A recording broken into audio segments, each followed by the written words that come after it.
Hello વિદ્યાર્થી મિત્રો, ધોરણ 11 કોમર્સમાં આપણે એસપીસીસીમાં ચેપ્ટર નંબર 3 કે જે સેક્રેટરીયલ પ્રેક્ટિસ વિભાગનું છે અને તે ચેપ્ટરનું નામ છે કંપનીની સ્થાપના વિધિ.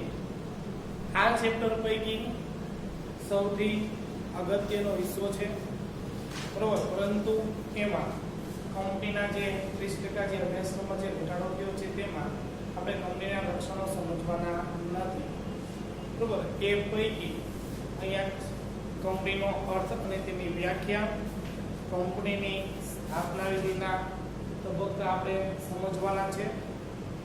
કંપનીની સ્થાપના વિધિના તબક્કા મિત્રો 2 છે. કંપનીની સ્થાપના કર્યા પહેલાનો તબક્કો એટલે કે જ્યારે આપણે કંપનીની સ્થાપના નથી કરતા એ પહેલા કયા કયા કાર્યો કરવાના છે. એ સિવાય કંપનીની સ્થાપના કર્યા પછીનો તબક્કો, બરોબર. આવી રીતના આપણે એના મુખ્યત્વે 2 તબક્કા સમજવાના છે. આ ચેપ્ટર છે તમને ખૂબ જ ઉપયોગી બનશે, બરોબર, કારણ કે અહીંથી આપણું એસપી સાચું ચાલુ થાય છે. આપણે આના અગાઉના લેક્ચરમાં જોઈ ગયા હતા સેક્રેટરીના પ્રકારો, સેક્રેટરીનો અર્થ, સેક્રેટરીની લાક્ષણિકતાઓ એટલે કે લક્ષણો. એ સિવાય કંપની સેક્રેટરીના મુખ્ય 2 પ્રકારો જોઈ ગયા હતા. એ સિવાય મંડળના સેક્રેટરી છે તેના પ્રકારો જોઈ ગયા હતા. બીજું ચેપ્ટર છે મિત્રો, આના અગાઉ પહેલા આપણે જોઈ ગયા જ છે, એટલા માટે એ આપણે પાછું ફરીથી રિપીટ નથી કરતા. અને અત્યારે આપણે જોઈએ ત્રીજું ચેપ્ટર, કંપનીની સ્થાપના વિધિ.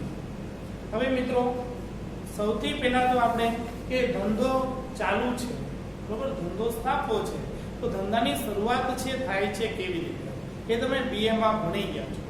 એકાંકી વેપારી છે ત્યાંથી આપણે શું કરીએ છીએ, ધંધો ધીમે ધીમે આપણે સ્ટાર્ટ કરીએ છીએ. અને એકાંકી વેપારીમાં વેપારી કેટલો હોય છે, એક જ માલિક હોય છે.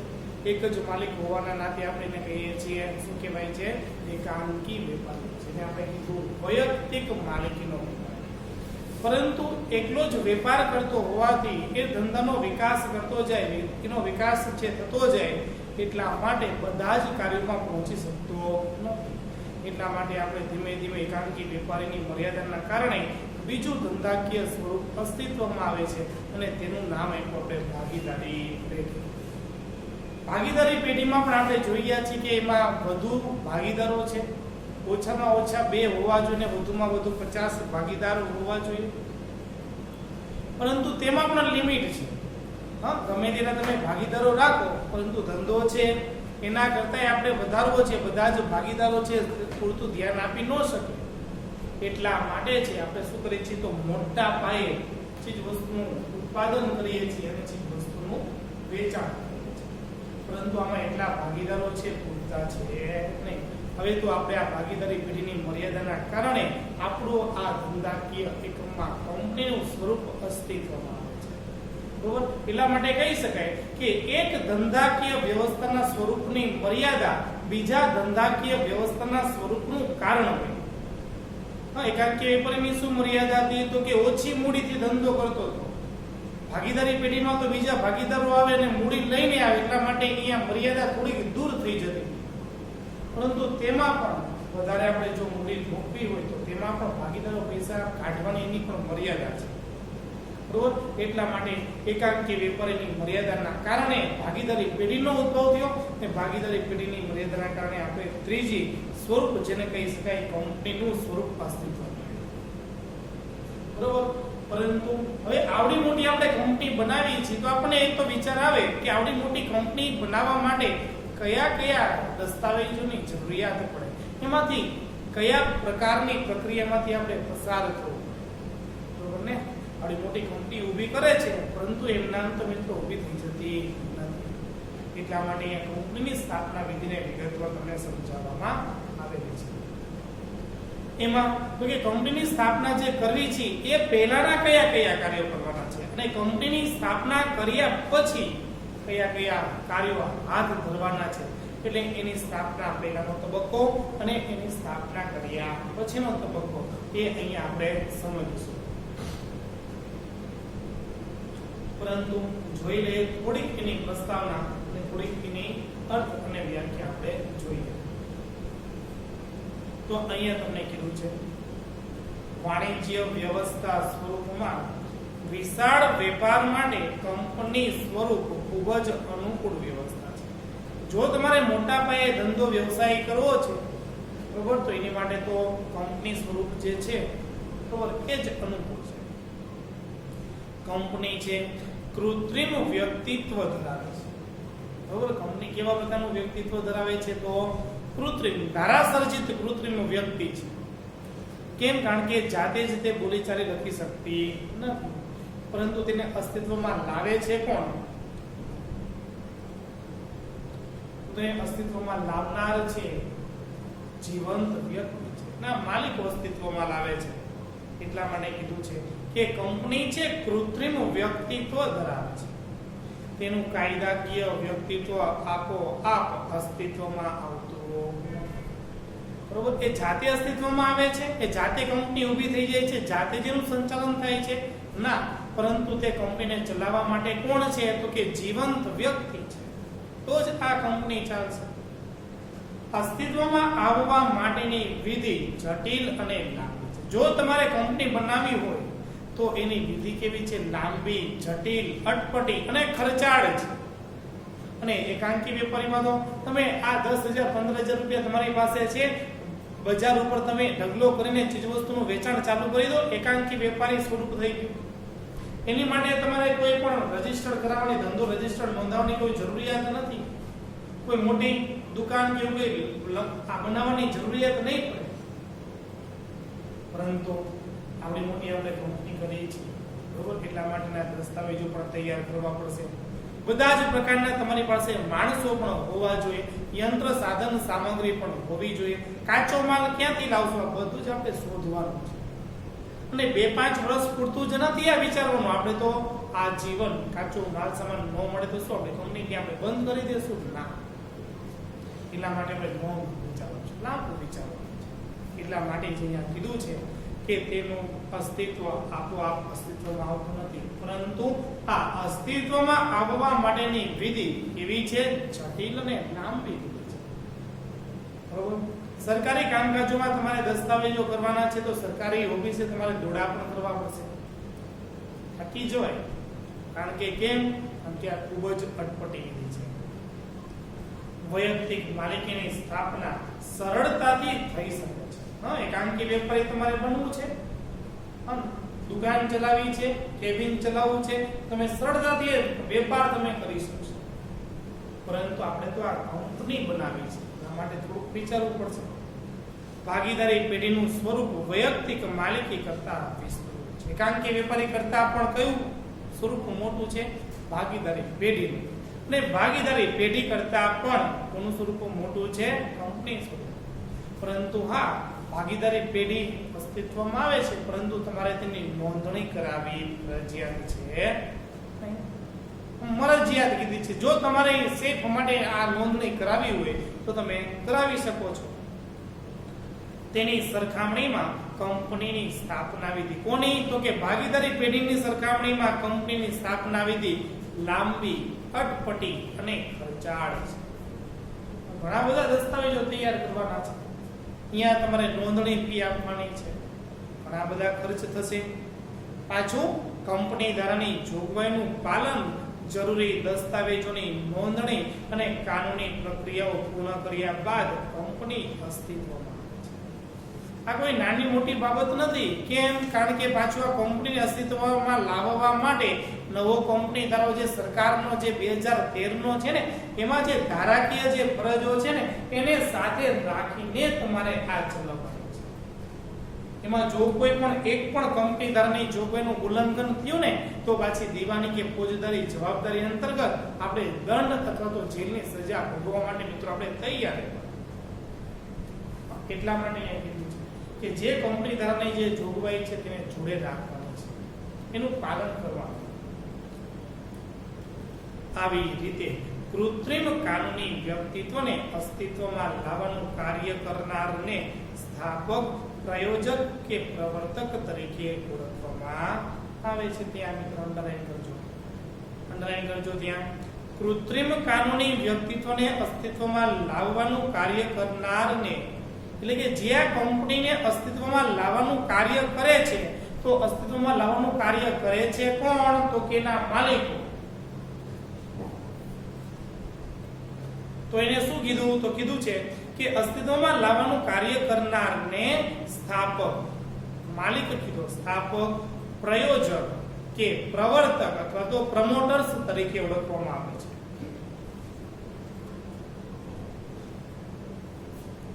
બરોબર, એટલા માટે જ તે આ કંપનીનો માલિક ગણવામાં આવે છે.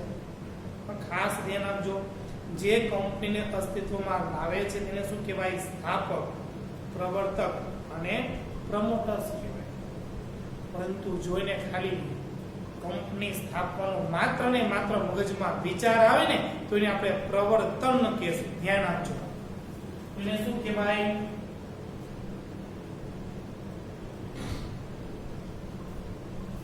પ્રવર્તન કહેવાય. કોને? તો કે માત્ર ને માત્ર એને હજુ કંપનીની સ્થાપના કરવાનો માત્ર વિચાર જ આવ્યો છે કે ભાઈ મારે કંપની સ્થાપવી છે, આવો માત્ર વિચાર આવે ને તો એને આપણે શું કહેવાય? પ્રવર્તન કહેવાય. પરંતુ આ કંપનીને જો હવે અસ્તિત્વમાં લાવે તો એને આપણે કહેશું સ્થાપક, પ્રવર્તક, પ્રમોટર્સ. પરંતુ જો માત્ર ને માત્ર આપણા મગજમાં ખાલી વિચાર આવે કે ભાઈ ના મારે કંપની સ્થાપવી છે, એવો વિચાર આવે ને તો એને આપણે કહેશું પ્રવર્તન. પરીક્ષામાં પૂછાય તો યાદ રાખજો. કંપનીનો હવે અર્થ જોઈએ છીએ, બરોબર? એમાં ધ્યાન આપજો અર્થમાં. કંપનીનો કાયદાકીય રીતે અને ટેકનિકલી કોઈ ચોક્કસ અર્થ છે નહીં. કંપની ધારા પ્રમાણે કોઈ કંપનીનો અર્થ છે નહીં, પરંતુ આપણે એની વ્યાખ્યા તેમ જ આપી છે. તો સૌથી પહેલા તમને કીધું છે કે બ્રિટિશ કોમન લો મુજબ, બ્રિટિશ એટલે કોણ? તો કે સરકાર, જે ઇંગ્લેન્ડની જે સરકાર છે તે ઇંગ્લેન્ડના કંપની ધારા મુજબ તમને અહીંયા કંપનીની વ્યાખ્યા કરે છે. કીધું છે કે બ્રિટિશ કોમન લો મુજબ કંપનીનો કાયદાકીય વ્યક્તિ અથવા તો કૃત્રિમ વ્યક્તિ એવો અર્થ થાય છે. બ્રિટિશ કોમન લો મુજબ શું કીધું? કંપનીનો શું અર્થ કીધો? તો કે કાયદાકીય વ્યક્તિ અથવા તો કૃત્રિમ વ્યક્તિ, માત્ર ને માત્ર એટલો જ અર્થ થાય છે. શા માટે કીધું? કારણ કે કાયદાકીય વ્યક્તિ એટલે કીધું કે કારણ કે એનો કાયદો કંપની ધારો 2013 છે ને એ માત્ર ને માત્ર કોની માટે છે? કંપની માટે જ છે, કોઈ જીવંત વ્યક્તિ માટે નથી. એટલા માટે કે ધારાસર્જિત કૃત્રિમ વ્યક્તિ હોવાથી એની માટેનો કાયદો જુદો છે.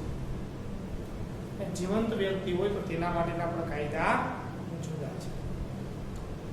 કંપનીના સભ્યો બદલાય છે.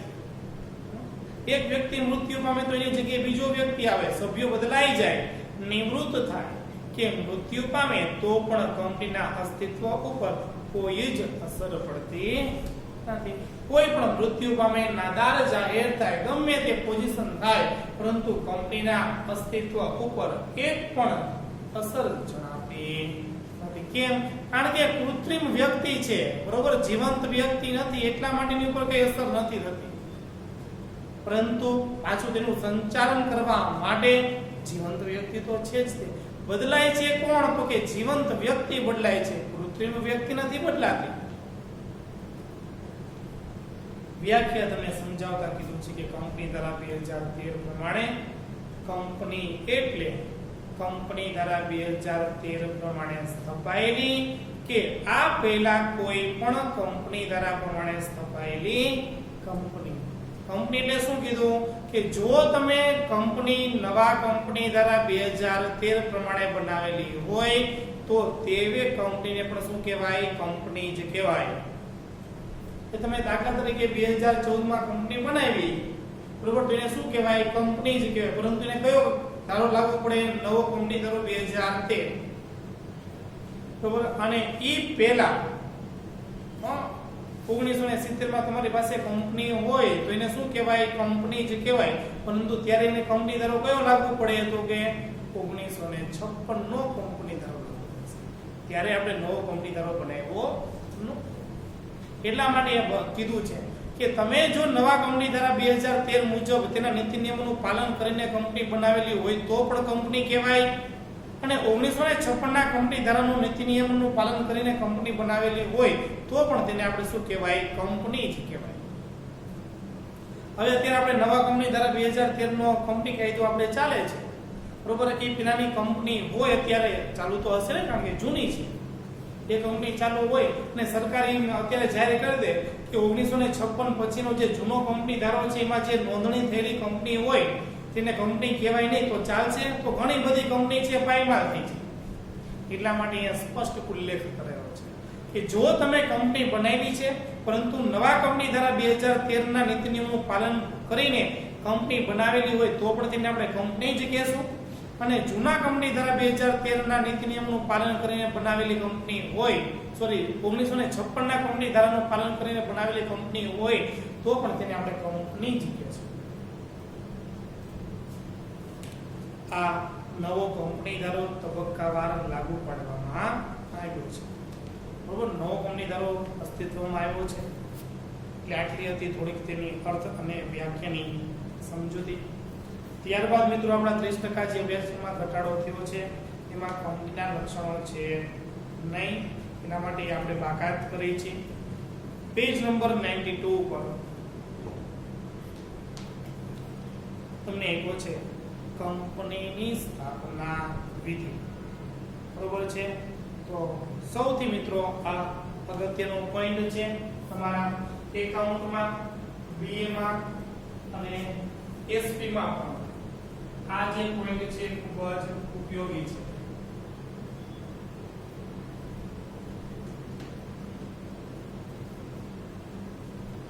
તો અહીંયા તમને કીધું છે કે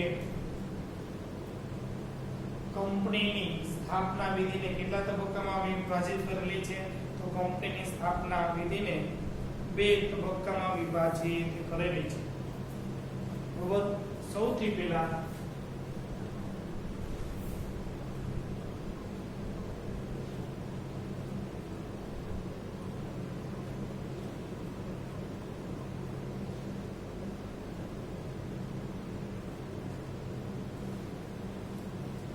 એમાં તમને કીધું કે છે સ્થાપના પહેલાનો તબક્કો.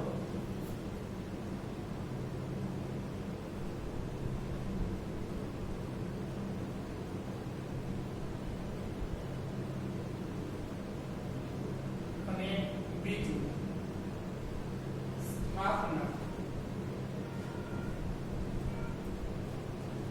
પછીનો તબક્કો એટલે કે નોંધણીનું પ્રમાણપત્ર મેળવવાનો.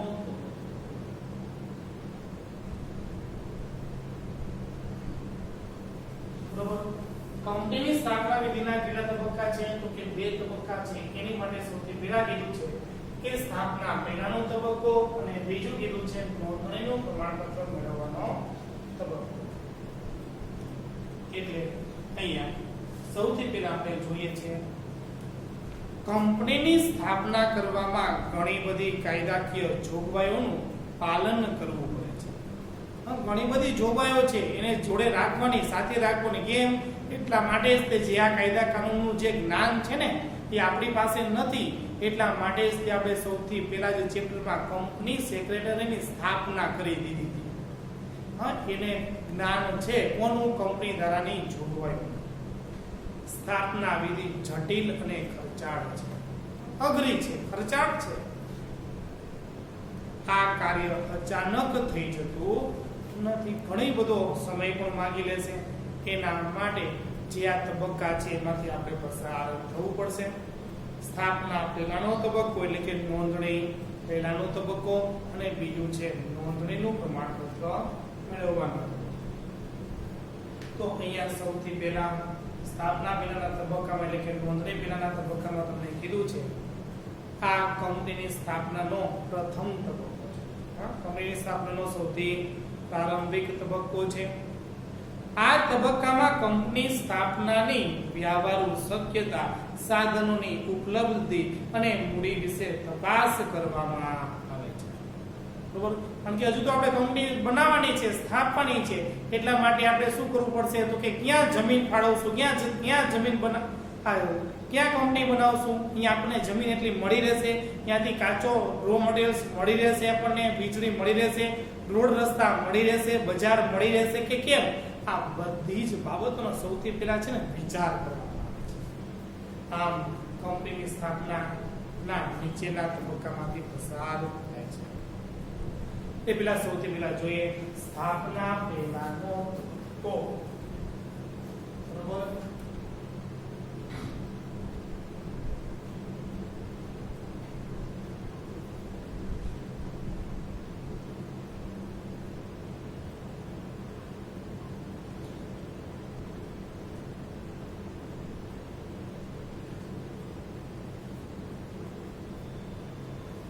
કંપનીની સ્થાપના પહેલાના તબક્કામાં સૌથી તમને પહેલો મુદ્દો કીધો છે ધંધાની સ્થાપનાનો વિચાર.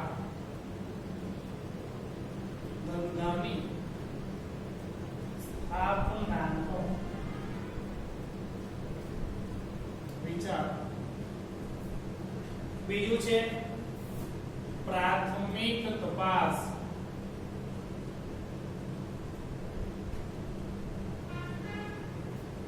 ત્રીજું છે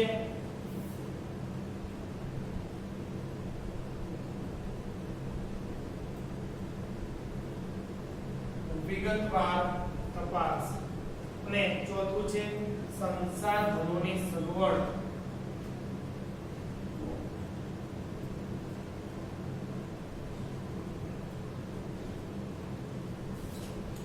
અને પાંચમું છે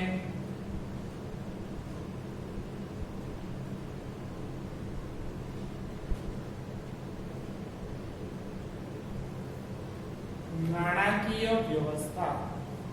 બરોબર? જે આ સ્થાપના પહેલાના તબક્કામાં નોંધણી પહેલાના જે તબક્કો જે છે એમાં તમને આટલી બાબતો સમજાવવામાં આવેલી છે. એટલે સૌથી પહેલા આપણે જોઈએ ધંધાની સ્થાપનાનો વિચાર.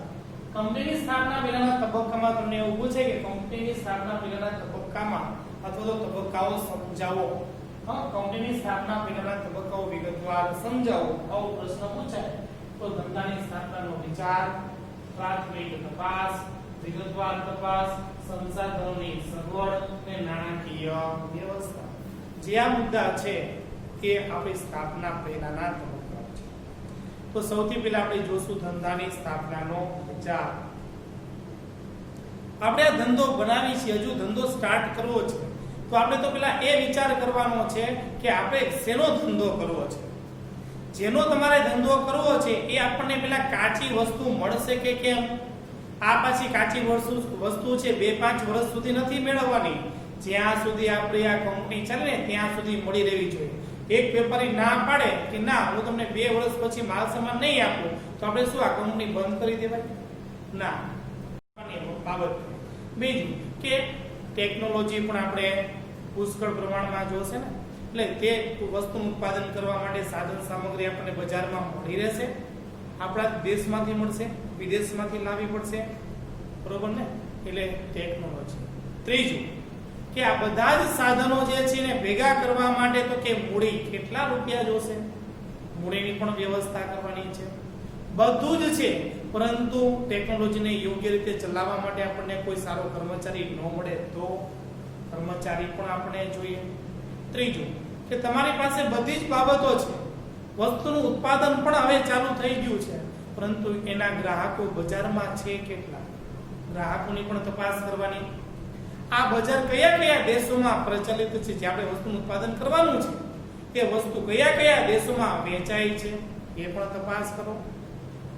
પછીની બાબત છે કે આપણા વિરુદ્ધમાં હરીફ છે કેટલા એ પણ જોવાનું છે.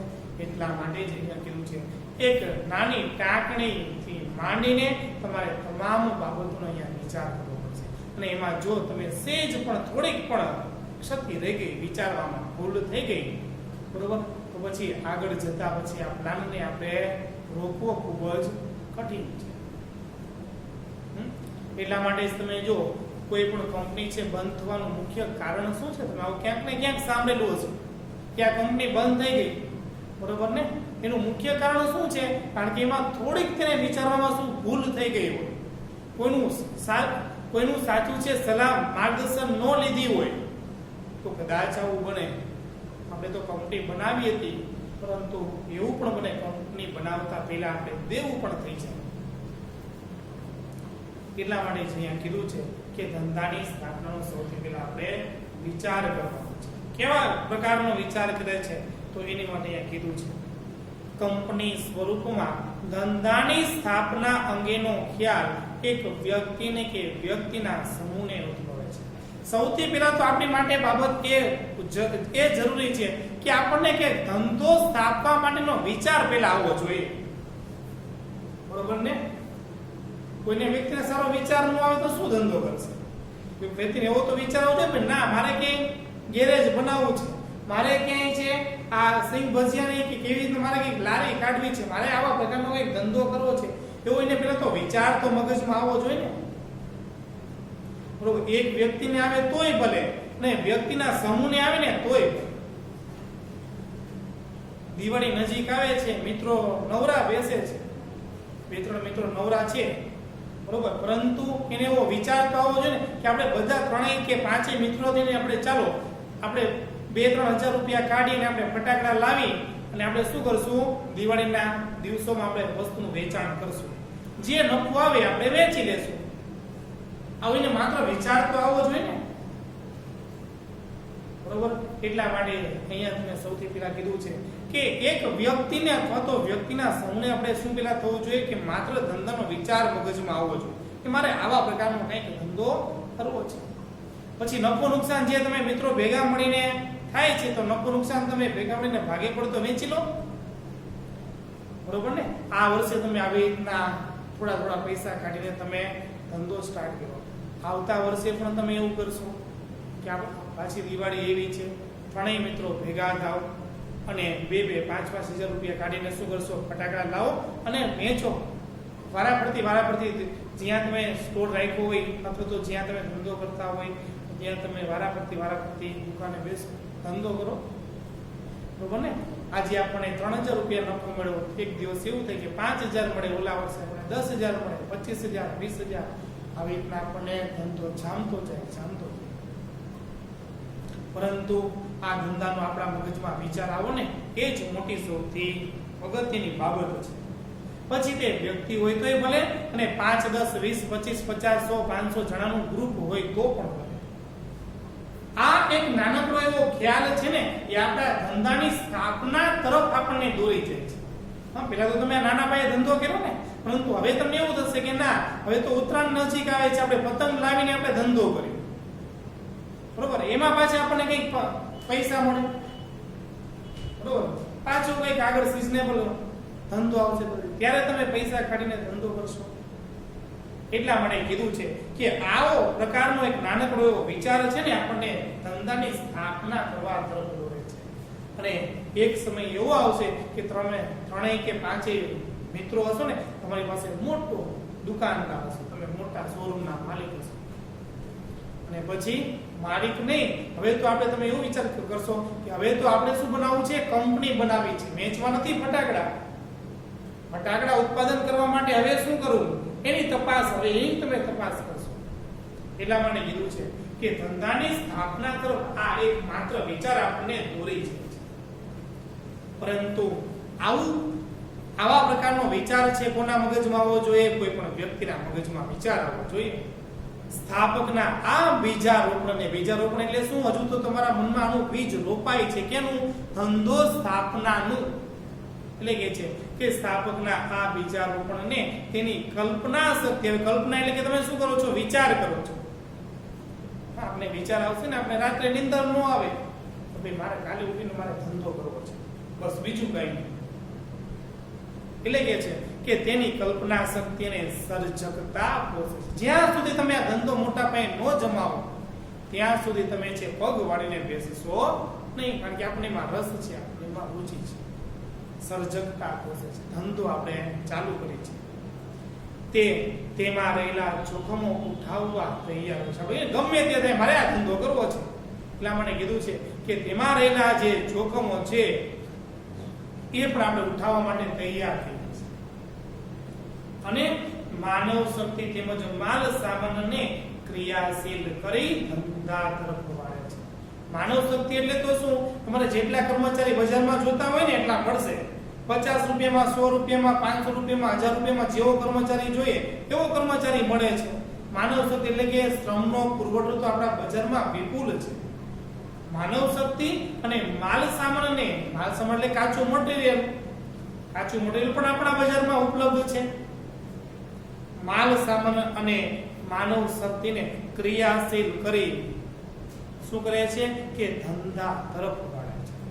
માણસો મળી ગયા, માલ સામાન મળી ગયો, હવે આપણો ધંધો ધીમે ધીમે સ્ટાર્ટ કર્યો.